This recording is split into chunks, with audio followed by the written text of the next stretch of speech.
Hello everyone, railway की बात में आप सभी का स्वागत है। मैथ्स को मजबूत कैसे बनाया जाए, इस पर हम बात करेंगे। बहुत से हमारे भाई जो अभी अभी तैयारी शुरू किए या वैसे भी लोग जो पहले से तैयारी में हैं, लेकिन उनको लगता है कि मेरा मैथ्स वीक है, मैं मैथ्स में कमज़ोर हूँ, ज़्यादा से ज़्यादा नंबर मेरा इसमें स्कोर नहीं हो पाता है। तो देखिए, कोई वीक सब्जेक्ट आपका नहीं होता है, ज़रूरत होती है कि आपने उस पर कितना समय दिया है।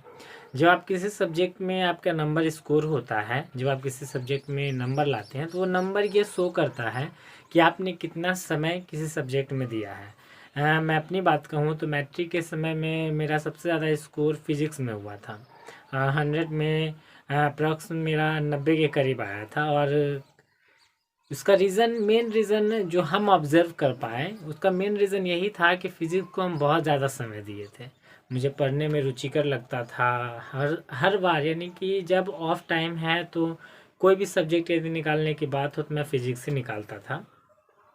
तो ज़्यादा से ज़्यादा समय देने के कारण ही मेरा नंबर 100 में 90 आया था, और कम समय देने के कारण ही इंग्लिश में मेरा नंबर 60-65 तक रह गया था।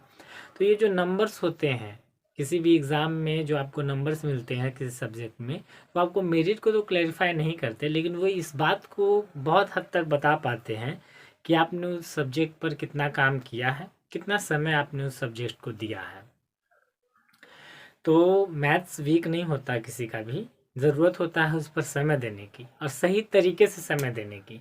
अक्सर हम समय तो देते हैं, लेकिन हमारा तरीका गलत होता है।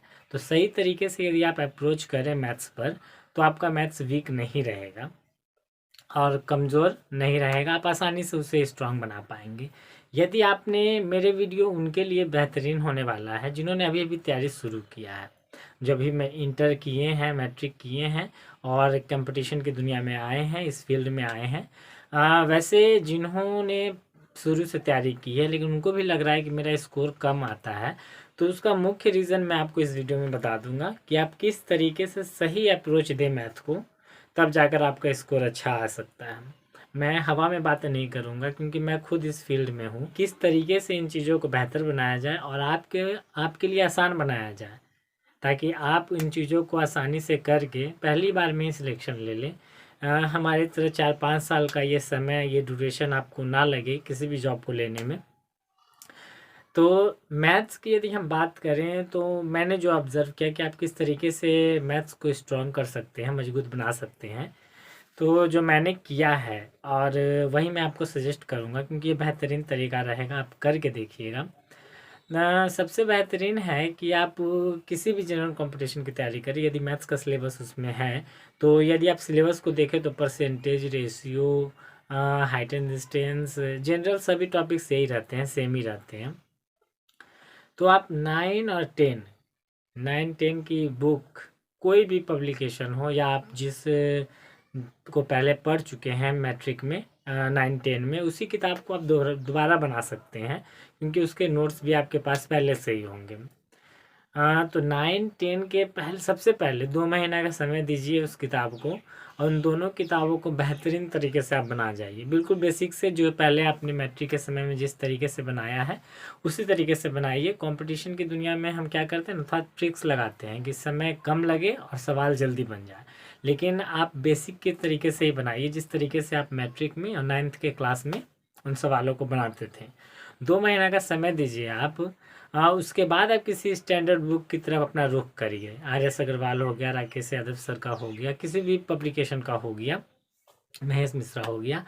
उसके बाद आप एडवांस बुक की तरफ अपना रुख करिए। आप जब 9-10 के उस मैथ्स को बना लेंगे 2 से 4 बार उन 2 महीनों में, तो यकीन मानिए कि जब आप आर.एस. अग्रवाल की ओर जाएंगे और उससे जब आप सवाल बनाएंगे, तो आपको समझ में आएगा कि कितना हद तक मेरा कॉन्सेप्ट क्लियर है।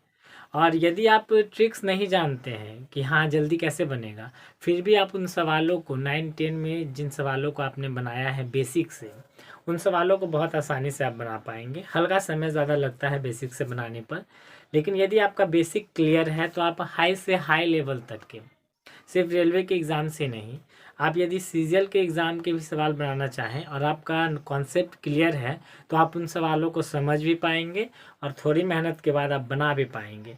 तो सबसे ज़रूरी होता है कि आप अपने बेस को क्लियर करें। बेस को मजबूत बनाइए। देखिए हम यंगस्टर में क्या होता है कि हम लोग सोचते हैं कि 2 महीना का समय उसको कैसे दें, 4 महीने बाद तो हमारा एग्ज़ाम है, 5 महीने बाद एग्ज़ाम है, इतना समय 2 महीना का समय 9-10 की क्लास को पढ़ने के लिए क्यों दें। तो हम लोग जल्दबाजी में रहते हैं, लेकिन जल्दबाजी में मत रहिए। यदि मेरे बातों को आप फॉलो करेंगे तो आप आगे चल के खुद ये रियलाइज़ कर पाएंगे कि भाई ने ठीक ही कहा था, क्योंकि जो आपका बेस अब बनता है, जो कहते हैं ना कि सतही जो ज्ञान आपको मिलता है वो 9-10 से ही आपको मिल जाएगा। तो 9-10 के जो भी मैथ्स के किताब आपके पास है, जो भी नोट्स हैं आपके पास, नोट्स नहीं है तो गाइड का इस्तेमाल करिए, यूट्यूब का इस्तेमाल करिए। हाँ, इन सभी के ज़रिए उन सभी सवालों को बनाइए, बेहतरीन तरीके से बनाइए, तब जाकर एडवांस बुक की ओर आइए, तब आपको मज़ा आएगा मैथ्स बनाने में। किसी भी सब्जेक्ट में रुचि को उत्पन्न करना सबसे ज़रूरी होता है। तो इंटरेस्ट जगाइए अपने अंदर, आराम से आप मैथ्स को स्ट्रॉन्ग कर पाइएगा, और उसके बाद जब आप जनरल कंपटीशन के सवालों को बनाते चलिएगा तो आपको बिल्कुल नहीं लगेगा कि ये सवाल मेरे लिए नया है या इसके कॉन्सेप्ट को मैं नहीं समझ पा रहा हूँ, ऐसा आपको बिल्कुल नहीं लगेगा। 2 महीना का समय मेरे कहने पर ही आप दीजिए, लेकिन दीजिए ज़रूर, है कि नहीं। और यदि आप उसमें पहले से बेहतर हैं तब तो आप एडवांस बुक की ओर अपना रुख कर ही सकते हैं। कम्युनिटी पोस्ट पर मैं जो क्वेश्चंस देता हूँ उस पर आप लोग ज़्यादा से ज़्यादा रिएक्ट नहीं करते हैं, बहुत कम ही लोग उस पर वोट करते हैं। मैं अपील करना चाहता हूँ कि उस पर ज़्यादा से ज़्यादा आप लोग वोट करिए, मतलब ज़्यादा से ज़्यादा उसको आप लोग अटेम्प्ट करिए, ज़्यादा से ज़्यादा लोगों तक उन सवालों को आप शेयर करिए, क्योंकि मैं इधर उधर से सवालें उठाकर इजी के थी वे में नहीं देता।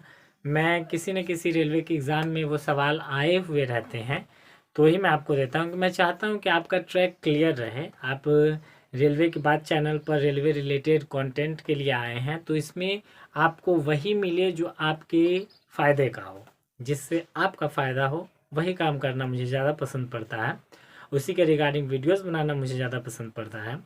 मेरे चैनल पर अभी अप्रोक्सीमेटली यदि आप देखें 800 के लगभग सब्सक्राइबर होने वाले हैं, इस परिवार के सदस्य होने वाले हैं आप सभी के सपोर्ट की वजह से। लेकिन यदि वीडियोस पर व्यू की मैं बात करूं कि कितने लोग देखें तो 100-150 यहीं तक व्यूज़ रुक जाते हैं। खैर, इसका मतलब ये हुआ कि आप लोग वीडियोस मेरी शेयर नहीं करते। मैं अपनी किसी भी वीडियो में नहीं कहता कि मेरी वीडियोस आप शेयर करिए या मेरे चैनल को आप सब्सक्राइब करिए, क्योंकि मैं जानता हूँ कि आप वो कर ही रहे हैं। लेकिन शेयर करिए, क्योंकि मैं चाहता हूँ कि मेरी जो भी बातें हैं या मैं जो भी एक्सपीरियंस किया है, मैंने जितने भी इस जर्नी में 6-7 सालों में अपने जनरल कंपटीशन के इस जर्नी में, उसे मैं उन बच्चों तक पहुंचा सकूं, उन भाइयों तक पहुंचा सकूं जो आज दूर कहीं गांव में बैठकर मेरी बातें सुन पा रहे हैं। तो यदि आप वीडियो शेयर नहीं करेंगे तो ज़्यादा से ज़्यादा लोगों तक कैसे ये बात पहुंचेगी।